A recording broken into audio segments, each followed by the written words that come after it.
వేట్లపాలెం బాణాసంచా పేలుడు ఘటన దురదృష్టకరమని ఏపీ హోంమంత్రి అనిత అన్నారు. ఇలాంటి ఘటనలు మరలా కాకుండా ప్రభుత్వం చర్యలు తీసుకుంటుందని తెలిపారు. ప్రమాద స్థలాన్ని మంత్రి నారాయణతో కలిసి ఆమె పరిశీలించారు. బాణాసంచా తయారీ కేంద్రంలో వైసీపీ ఎంపీపీ భాగస్వామ్యం ఉన్నట్లు తెలుస్తుందని మంత్రి అనిత తెలిపారు. ఇక్కడ ఇంత పెద్ద ఎక్స్ప్లోజివ్ మెటీరియల్ ఇక్కడ పెట్టుకుని ఒక్కసారిగా జరిగినప్పుడు ఎవరికి కూడా ఆ మెటీరియల్ కూడా ఉపయోగపడే పరిస్థితి కూడా కనిపించట్లా. సో దీనికి ఏంటి ఒక ఎస్ఓపి కూడా లాస్ట్ టైము మన మన మన ఈనాడు విలేకరు చెప్పినట్టుగా ఆ రోజు రాయవరంలో జరిగిన ఇన్సిడెంట్ తర్వాత ఒక హై లెవెల్ కమిటీ కూడా వచ్చింది. మీరు అబ్జర్వ్ చేశారో లేదు, సురేష్ గారి నేతృత్వంలో, సురేష్ గారి నేతృత్వంలో ఆయన ఒక ఎస్ఓపి కూడా ఇచ్చున్నారు. ఆ ఎస్ఓపిని బేస్ చేసుకుని మేము తర్వాత ఫర్దర్గా కూడా ఎన్ఓసీలు కానీ లైసెన్సులు కానీ ఇస్తున్నాం. అయినప్పటికీ కూడా ఇలాంటివి జరిగినాయి కాబట్టి ఈరోజు 4 ఆఫీసర్లు మేము సస్పెండ్ చేయడం జరిగింది. చెప్తున్నానండి, ఇప్పుడే నేను లేబర్ మినిస్టర్ గారితో కూడా మనం సుభాష్ గారితో లేబర్ డిపార్ట్మెంట్కి మా దగ్గర ఇంతమంది పనిచేస్తున్నారని ఇక్కడున్న ఓనర్ మాకు లిస్ట్ ఇవ్వాలి. లిస్ట్ ఇచ్చి వాళ్ళు ఒక 100 రూపీస్ అంతే వాళ్ళకి సంబంధించి వెల్ఫేర్ బోర్డుకి కడితే కనుక వీళ్ళకి ఇన్సూరెన్స్ వస్తుంది. సో అది కూడా వాళ్ళు చెయ్యట్లా. ఇప్పుడు మా దగ్గర రిజిస్ట్రేషన్ ప్రకారం చూసుకుంటే ఓన్లీ 8 మంది మాత్రమే ఇందులో పనిచేయాలి. 8 మందికే మేము పనిచేస్తామని వాళ్ళు డిక్లరేషన్ ఇచ్చారు.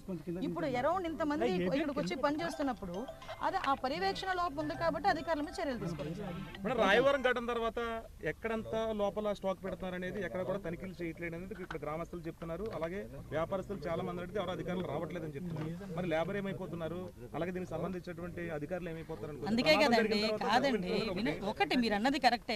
ప్రమాదం జరిగిన తర్వాత సస్పెండ్ చేయడం అన్నది మా రెస్పాన్సిబిలిటీ, మేము చేస్తాం. ముందు ఆ పర్యవేక్షణ లోపం జరిగింది కాబట్టి ఇంతవరకు వచ్చింది. నేను విషయం ఏంటంటే మీరు అన్నది నేను ఒప్పుకుంటా. చాలా మంది ఏమవుతుందంటే ఆశ కొద్ది ఇంత మెటీరియల్ మాకు ఆర్డర్స్ వచ్చినాయి కాబట్టి ఇంత మెటీరియల్ పెట్టుకుంటాం.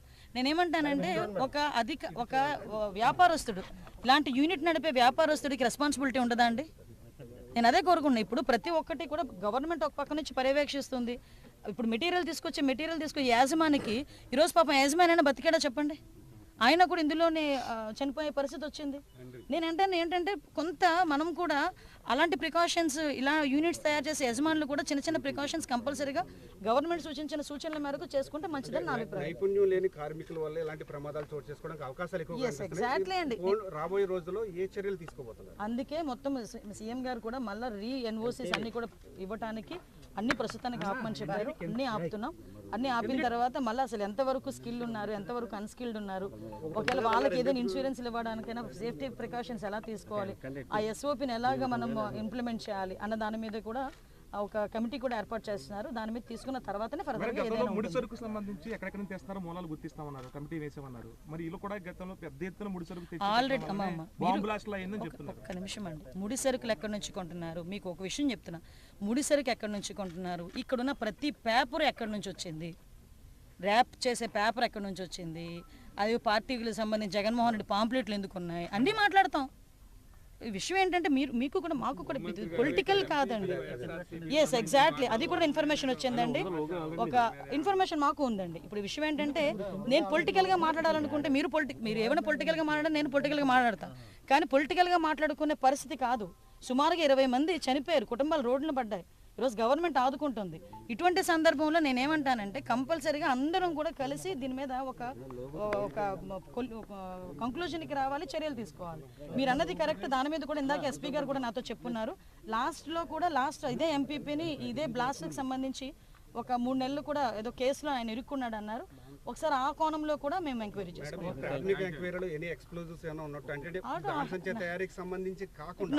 అన్ని బాణసంచా తయారీ ఉన్నాయి. అమ్మ మాకు ఒక 2 రోజులు మాకు టైం ఇస్తే ఫోరెన్సిక్ డిపార్ట్మెంట్ వాళ్ళు రిపోర్ట్ ఇస్తారు. దాన్ని బట్టి ఏంటి ఏది పడితే అది మాట్లాడకూడదు.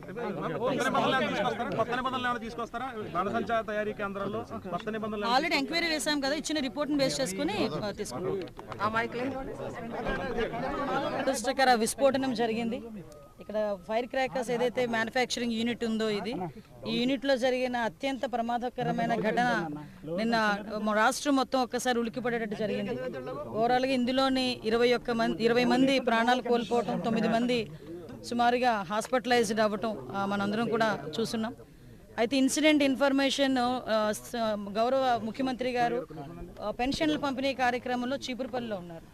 పెన్షన్ పంపిణీ చేసి బయటకు వచ్చిన వెంటనే ఇన్ఫర్మేషన్ తెలిసిన తర్వాత ఇమీడియట్గా ఎంతమంది ఏమైంది, క్యాజువాలిటీస్ ఎన్ని ఉన్నాయి, ఎలా జరిగిందో ఒకసారి ఇన్ఫర్మేషన్ తీసుకోమని ఇమీడియట్గా నన్ను అక్కడి నుంచి పంపించడం జరిగింది.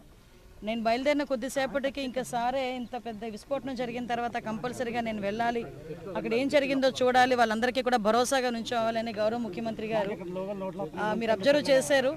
ఆయన Z+ సెక్యూరిటీ ఉన్న మనిషి, ఒక సెక్యూరిటీ ఎవరు లేరు, బీపీ కార్ లేదు, ఏమీ లేదు. డైరెక్ట్గా అతను చాపర్లో వచ్చి ఇక్కడ దిగి కలెక్టర్ గారి కారులోని పర్యవేక్షించడం కూడా మనందరం చూసాం. ఎందుకు ఈ మాట చెప్తున్నానంటే ఒక కమిట్మెంట్ గల ముఖ్యమంత్రి గారు స్పందించిన తీరు గురించి చెప్పడానికి ఇదంతా నేను చెప్తున్నా. అట్ ద సేమ్ టైం అదే టైంలో ఇక్కడికి రావటం, ఇక్కడికి వచ్చి మొత్తం ఈ స్థల పరిశీలన చేయటం, అక్కడికి మార్చురీ దగ్గరికి వెళ్ళి అక్కడ ఉన్న మృతదేహాలని వాళ్ళ కుటుంబ సభ్యులని మృతదేహాలను చూసి వాళ్ళ కుటుంబ సభ్యులను కూడా పరామర్శించి జీజీహెచ్కి కాకినాడ వెళ్ళి అక్కడ ఉన్న వాళ్ళందరినీ కూడా పరామర్శించి అక్కడ ప్రెస్కి కూడా అడ్రస్ చేయడం జరిగింది. ఓవరాల్గా ఈ దుర్ఘటన నేపథ్యంలో ఎంతమంది అధికారులు అయితే ఇందులోని అంటే రెస్పాన్సిబిలిటీ అంటే కొంత ఇర్రెస్పాన్సిబుల్గా ఉన్నారో ఆ 4 ఇర్రెస్పాన్సిబుల్ ఆఫీసర్స్ని గుర్తించి వాళ్ళని కూడా ఈరోజు ఒక అకౌంటబిలిటీకి అట్ ద సేమ్ టైం వాళ్ళ మీద చర్యలు కూడా తీసుకోవడం జరిగింది. ఒక ఎంక్వైరీ కూడా వేయడం జరిగింది.